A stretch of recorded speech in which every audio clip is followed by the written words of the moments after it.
Welcome to The Explainer. Today, we're getting into two of the most powerful ancient human impulses out there. Forces that have literally shaped empires and shattered lives. Revenge and forgiveness.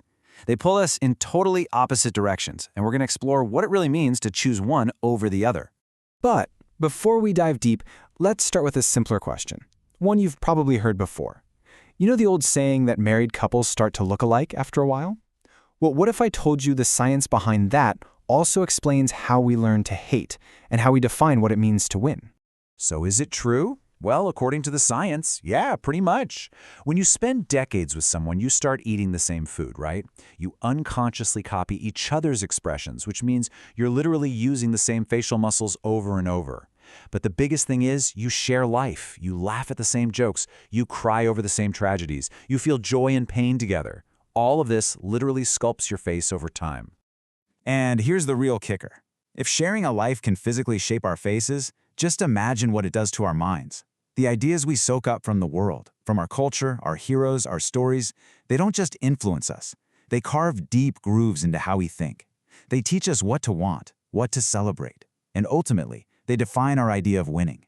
And sometimes, that definition can be really, really destructive. Okay, so for this first part of our explainer, let's look at the world's most common idea of victory. You know the one, it's all about power, wealth, and, of course, revenge. For a lot of people throughout history, winning means power, the ability to dominate your enemies, kind of like Alexander the Great, who basically thought victory meant conquering everything in sight. For others, it's just about wealth, stacking up material success. But there's a third, much darker definition of victory that can be just as powerful: revenge. That deep, burning need to settle a score and make someone hurt just as much as they hurt you. And to see just how completely that drive can take over a person's life, we have to look at the incredible story of Wu Zixu. He was a man from China's ancient spring and autumn period, and his entire life became defined by one single thing: vengeance. So, after the king of Chu executed his family, Wu Zixu's whole existence narrowed down to getting even. He escaped, he clawed his way to the top in a rival kingdom, and eventually he led an army back to conquer his homeland. But when he finally got there, he found out his enemy, the king, was already dead. Now for most people, this story would end right there, but not for Wu Zixu. He had the king's tomb dug up, and he personally whipped the corpse 300 times. So he did it. He got his ultimate revenge, the one thing he had dedicated his whole life to achieving. But you have to ask, what comes after that? When the target of all that hatred is gone, what's left? Did he finally find any peace? The answer is a hard no. He couldn't. Revenge wasn't just a goal anymore. It was his entire identity. It was the fuel in his engine. So without his enemy, he felt totally empty. And what did he do? He just found a new one. He transferred all of that hate onto a neighboring state, Yu, because a life without an enemy had become a life without meaning. This whole saga perfectly illustrates a famous Chinese idiom that came out of the brutal wars that followed: Wa Xin Chang Dan. It literally means to sleep on sticks and taste gall. It refers to how the rival kings would intentionally make themselves suffer, one sleeping on sharp firewood, the other tasting bitter bile every single day, just to make sure they never ever forgot their desire for revenge. They actively hurt themselves to keep their hatred pure.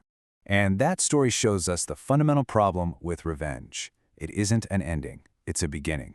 It just kicks off this endless, self-perpetuating cycle. Wu attacks Yu, so Yu plots its revenge. Then Yu attacks Wu, and we start all over again. It's an unwinnable war, a death spiral of hatred, where in the end, both sides are just completely consumed and destroyed by it. So if revenge just leads to more revenge, how do you possibly break that chain? Well, our source material proposes an answer that completely reframes the whole idea, presenting forgiveness not as some passive weakness, but as a powerful active force.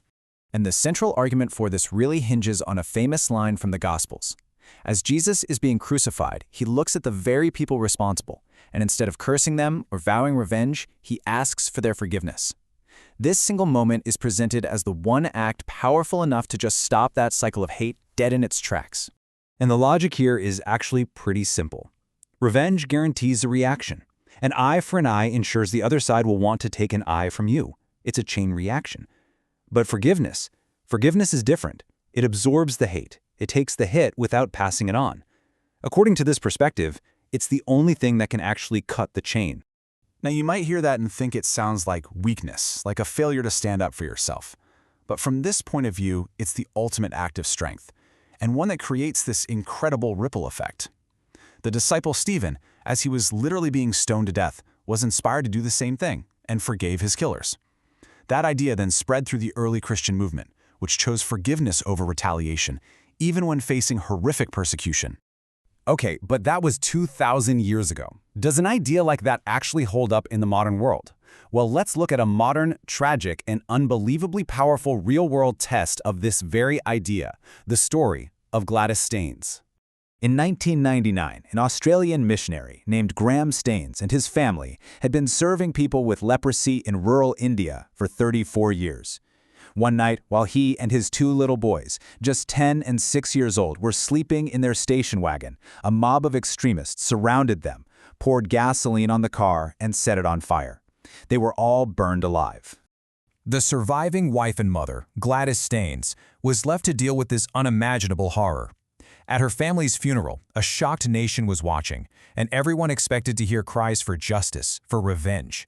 Instead, she said this, "I have no bitterness. I have forgiven them all."